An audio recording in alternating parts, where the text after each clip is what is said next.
हरे कृष्णा। पुरुषोत्तम मास में आप सभी को बहुत बहुत शुभकामना है। आज पुरुषोत्तम मास की दूसरी दिन है। दूसरे दिन में आज वही भगवत गीता की पुरुषोत्तम योग भगवान भगवत गीता पढ़ें, इसको पाठ करेंगे। आप सभी हम साथ में भी इसको पाठ करिए और सबके पास भगवत गीता की होना चाहिए। और उसके साथ साथ ये श्लोक को उच्चारण करिए, इसमें आदत बनेगा जिससे आपको अभ्यास भी हो जाएगा। 15 माने 1 महीने में पूरी भगवत गीता की याद हो जाए।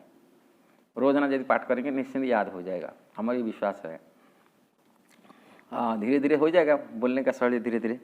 पुरुषोत्तम योग भगवद गीता 15 अध्याय। श्री भगवान उवाच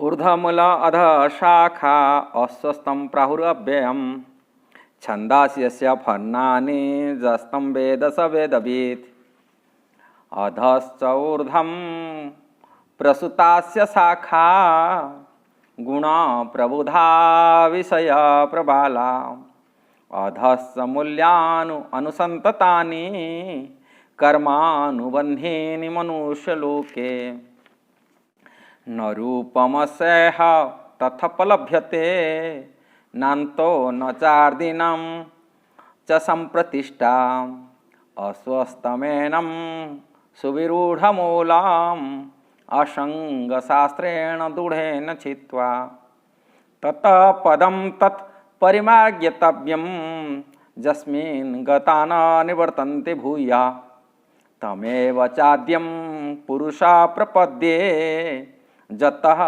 प्रभूति प्रसूता पुराणी निर्माणमोहा जितसंगदोषा आध्यात्मनित्या विनिवृत्तकामा द्वन्द्वे विमुक्ता सुखदुःखसंगे गच्छन्त्यमूढा पदम अव्ययं तत् न तद्भासते सूर्यो न शशंक न पावक यद्गत्वा न निवर्तन्ते तद्धाम परम मम ममेवांशो जीवलोको जीवभूत सनातन मनसष्टेन्द्रियाणि प्रकृतिस्थानि कर्षति शरीर यद्वाप्नोति यच्चाप्युत कामति ईश्वरः गृहीतैतानि संजाति वायुगन्धानि वाशयात् श्रोत्रं चक्षुस्पर्शनं च रसनं घ्राणमेव च अधिष्ठाय मनसायं विषयानुसेवते उत्क्रामन्तं स्थितं वापि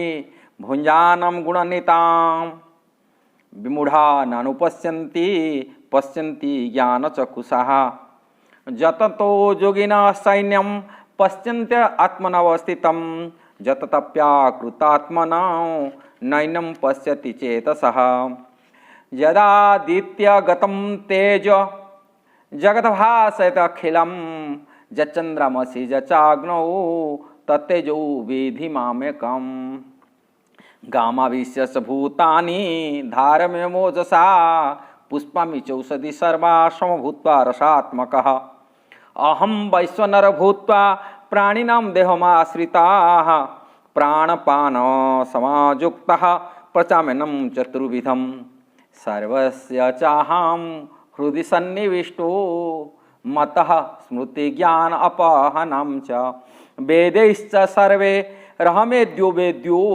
वेदांत कृता वेद विदेव चाहम द्वमिमौ पुरुषलोके क्षरसाक्षर एव च क्षर सर्वाणि भूतानि कुटस्थक्षर उच्यते उत्तम पुरुषस्तन्यः परमात्मतिद्राहुतः जो लोकत्रयविवेश्य विभेत्य अव्यय ईश्वर यस्मादक्षर अतीतः अक्षरादपि चोत्तमः अतोऽस्मि लोकवेदै च प्रथितः पुरुषोत्तमः जो मामेव असमूढ़ो जानाति पुरुषोत्तमः स सर्वविधि भजते मां सर्वभावेन भारत इति गुह्यतमं शास्त्रम् इदं मुक्ता मया नघ एतद् बुद्धिमान् स्यात् कृतकृत्यश्च भारत। ओं तत्सदिति श्रीमद्भगवद्गीतासु उपनिषदु ब्रह्म विद्यायां योगशास्त्रे पुरुषोत्तम योग नाम 15 अध्याय समाप्त। हरिं तत्सत् हरिं तत्सत् हरिं तत्सत्।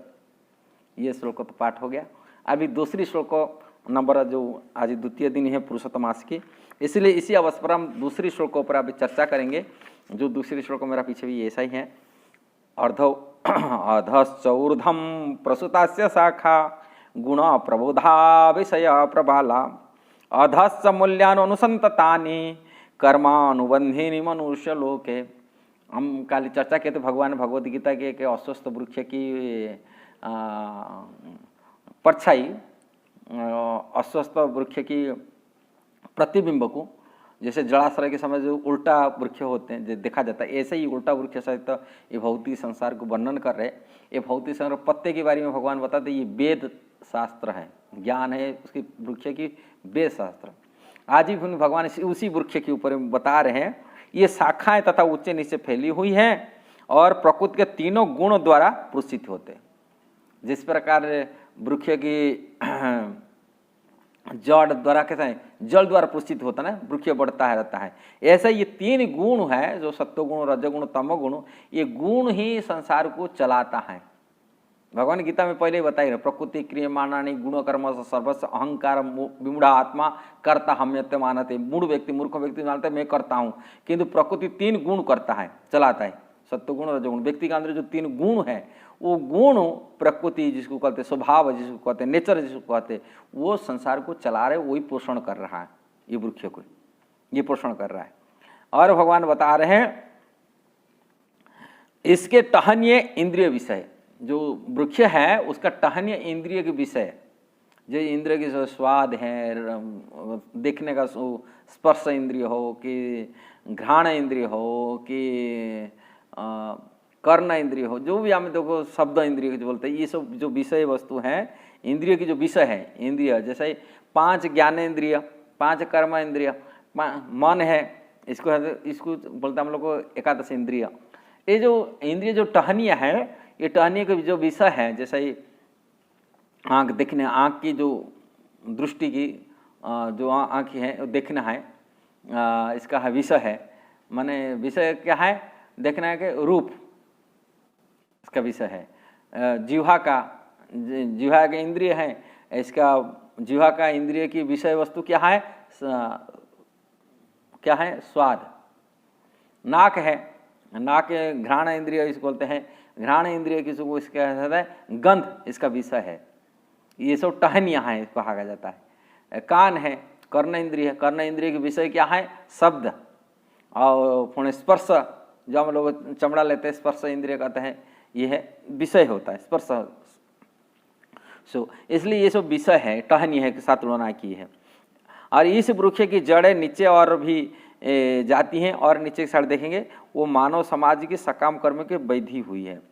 मानव समाज की जैसे अलग अलग समाज, नीचे जो है पशु जो नहीं माना जाता है, पुण्य ऊपर थोड़ा टहनी जो आते, टहनी ऊपर नीचे होता ना, ऊपर नीचे के देखेंगे ये होता है। टहनी में निम्न प्राणियों को साथ तुलना किया, बीच में मनुष्य प्राणी को कहा जाता है। इसमें प्रपद एक पिक्चर बनाए के रखे हैं गीता में, पता नहीं ये गीता में पिक्चर है कि नहीं, वो पिक्चर नहीं तो आप लोगों को दिखा सकता था। वो टहनी के नीचे साथ में प्राणी किस प्रकार का अलग अलग इसमें वृक्ष की फैला हुआ है। एक जगह पर गीता में देखा था ये गीता, इसमें ये गीता में नहीं है, हाँ इसमें है, टहनी है वृक्ष की अलग अलग प्राणी के है साथ में है। अब बीच में मनुष्य है, ऊपर टहनी की साइड में देवता लोग हैं, उच्च लोग की जो है देवता है, गंधर्व हैं, किन्नर है, जो अलग अलग जो लोग हैं जो हैं उसमें है। अपन ये स्वर्ग लोग की जैसे ऊपर लोग के जाते हैं, बहुत ही संसार केवल खाली नहीं है, पृथ्वी लोग है, पृथ्वी लोग में पीछे पृथ्वी के नीचे भी लोग हैं और लोग भी हैं। ये सब साथ तुलना करके वर्णन किए। ये पिक्चर ऐसा ही वर्णन है, ये पिक्चर ये वर्णन की पिक्चर इससे ऊपर है। ये आध्यात्मिक वृक्ष का ये प्रतिछवि उल्टा ये कर रखा है। और जो नीचे की तरफ जाते हैं अलग अलग प्राणियों के बारे में वर्णन किया गया, ये कर रखे। आध्यात्मिक जगत की ये प्रतिरूप विपरीत है, उल्टा प्रतिछवि है। ये सभी भगवत गीता में जो भी है भगवान इसको व्याख्या कर रहे बहुत ही संसार की ये बारे में। वास्तविक लक्ष्य तो यही होना चाहिए। ये जानकारी तो भला अच्छे तरह की लेना चाहिए व्यक्ति को, संसार में कैसा घूमता है, कैसा चक्र होता है, कैसा मरता है, इसको जानकारी होने से व्यक्ति सोचेगा ये संसार बंधन से वो छूटेगा कैसा है।